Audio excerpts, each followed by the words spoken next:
শীতের মরশুম মানে চারিদিকে বনভোজনের ঘনঘটা। কিন্তু বাড়ির সবাই বনভোজনে বেরিয়ে গেলে বাড়িতে থাকা আরাধ্যা দেবতা গোপাল ঠাকুরের মন খারাপ হবে।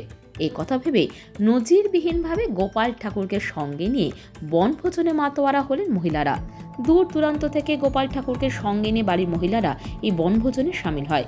56 রকমের ভোগ সহ এলাহি আয়োজন, নাচে গানে গোপাল ঠাকুরকে নিয়ে মেতে উঠলেন মহিলা ভক্তরা। নতুন বছরের শুরুতে আজ সকাল থেকে এই ছবি আমাদের ক্যামেরাবন্দি হয় মালদার শহরের কৃষ্ণপল্লী এলাকায়। রং বেরঙের পোশাক পরিয়ে ঠাকুর গোপালকে নিয়ে সারাদিন চলে অভিনব এই বনভোজন। রাধে রাধে। আমরা আজকে বনভোজের আয়োজন করেছি। কাদেরকে নিয়ে আয়োজন করেছেন? গোপাল সোনাদেরকে নিয়ে। কতগুলো গোপাল রয়েছে? এই প্রায় 100 মতো হবে, গোনা নাই, অগন্তি, মানে অনন্ত গোপাল আছে এখানে। বলছিলাম এই ধরনের উদ্যোগ কেন? আমাদের সবার তো আমরা সবাইকে নিয়ে করি, বাড়িতে আত্মীয় স্বজনদের নিয়ে। তা আমি কিন্তু এখানকার না, আমি রতুয়াটু থেকে আসছি। আর আমি এখানে দিদির বাড়িতে এসেছি, তো আমার বৌমা বললো যে এরকম একটি বনভোজ এখানে আয়োজন করা হয়েছে গোপালদের, তো তুমি এসো মাস। তার নিমন্ত্রণ পেয়ে আমারও গোপাল এসছে, আমারও 3খানা গোপাল আছে। 3টি গোপাল সোনাকে নিয়ে আমি এখানে এসেছি।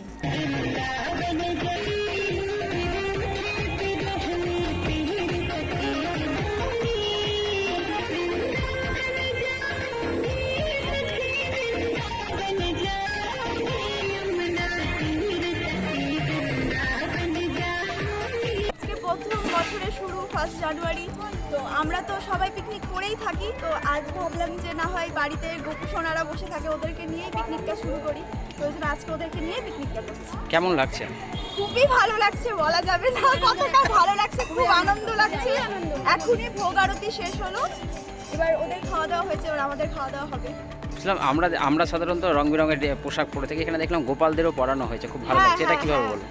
আমরা পরেই থাকি, তো ওরা তো বাচ্চা, ওদেরকে তো আরো কালারিং পোশাক না পরালে তো ভালো লাগবে না। ওই জন্য ওদেরকেও খুব সুন্দর করে সাজানো হয়েছে, ফুলের মালা করে দেওয়া হয়েছে। কতগুলো গোপাল ঠাকুর আছে এখানে?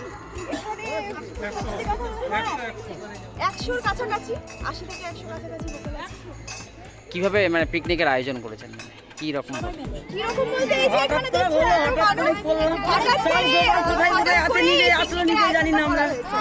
সবাই মিলে। Bureau news Bangla Times.